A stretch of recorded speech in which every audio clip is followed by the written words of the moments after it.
on to my second pair this morning is the pound against US dollar. So it's the 11th of February, Monday the 11th of February 2019, and we're looking at the pound against US dollar on the monthly time frame using the Forex Mid Easy template.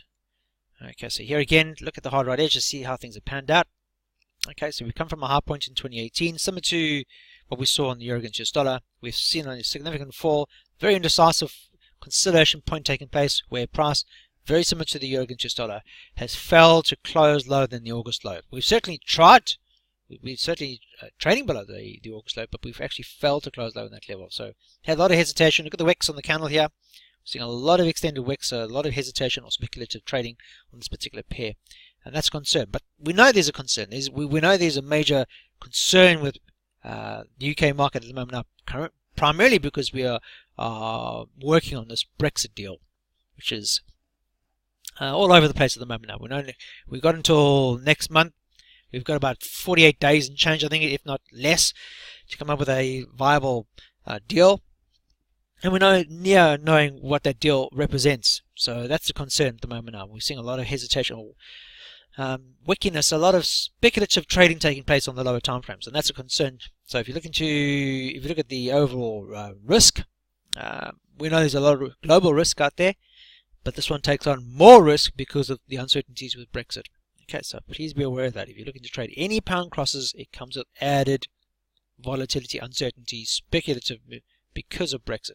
So you'll notice, however, that last month's candle is a very strong candle after 2 prior months of indecision. Okay, so pound strength, funny enough, currently at the moment now. So we clearly have a strong support being forged at a level where we've had hesitation over the last 2 years. So here again, if we are looking at that to be a strong, if you look at the January candle to give you a strong bias, we should be looking for highs. We need to see price trading higher than the close of last month's candle, and then we can certainly target the high of last month's candle, i.e. the wick high. And ultimately, if we get higher than that, then we should be looking towards that 50-pair moving average. Currently, so far, I'm just drawing these lines just to reiterate these lines I'm looking at. If you look at what's happened so far this month, we haven't seen any further highs. We've actually just seen further selling coming into it. And that's primarily because on the weekly, we're trading into a resistance level, and we're seeing a bearish army formation on that. And on that bearish army that we've seen over the last couple of weeks, we've seen selling sentiment on the outcome of that. So let's drop down. Let's have a look at the bigger picture. In this case over here, unlike the euro against US dollar, where price is trading between the moving averages, here you can see price is still trading below both those moving averages. So more of a stronger negative trend. The RSI is below the midpoint.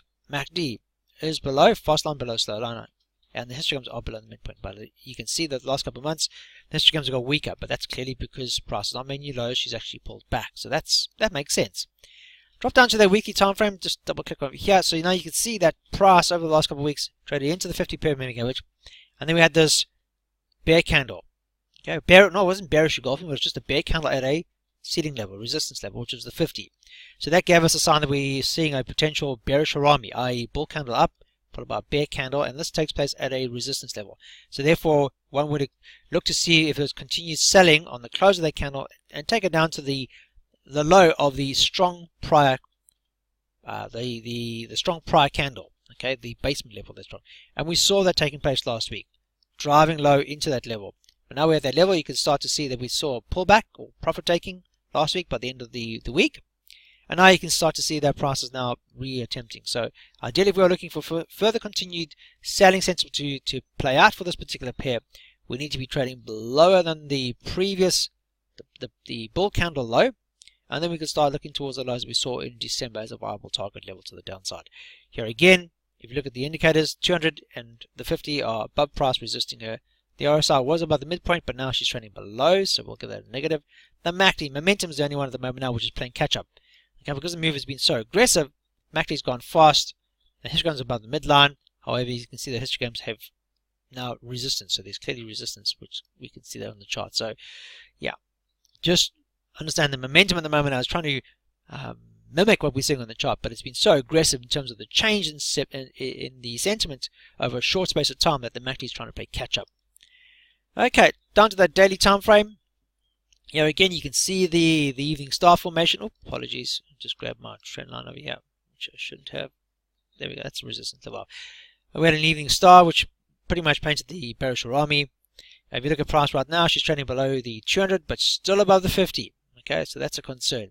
So we know that long-term, more sellers coming into the market, but intermediate, there's still a couple of guys holding this. Relative strength has dropped below the midpoint for the first time in first time this year, because we've been spending more time above the RS has been above the midpoint, but above the 50.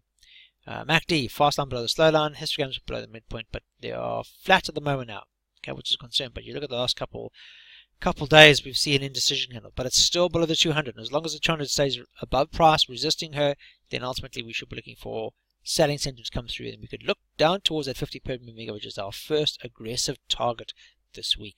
However, I say however because today we have the UK GDP month-to-month stats, we have the UK's manufacturing production month-to-month, we have the UK's prelim GDP quarter-on-quarter figures, we have the UK's goods trade balance, we have the UK's industrial production month figure. It goes on and on and on. Okay, so there's a lot of data out this morning for the UK market, let alone Brexit, but we can look to see how the manufacturing, how Brexit has played its major role in terms of manufacturing, the industrial production side of things, goods trades balance. These things are all important. Construction output, there again, another one that we need to look. The prelim business investment quarter-on-quarter stat, see what businesses are doing and where they're investing. Are they continue to invest heavily in the UK market, or have they started to take more of a Dover stance in terms of looking at the risk overall and starting to invest less because of the uncertainty due to Brexit? These are the things we need to look at. But we have to address that data at 9:30 this morning when it all starts to unfold. So I would look to kind of distance myself currently, especially for this morning, to give us a gauge as to where that bias lies in terms of how the stats come out and how that's represented or taken in by the overall global market and how that's regurgitated. But if these figures start to show an underlying bearish output, then we're likely which will then start to give us more impetus to the downside over here for the pound. So we're looking for signs. Okay, so this is what we're going to be doing today in particular, looking to see how that data comes out and how that represents in terms of the sentiment overall for this particular pair.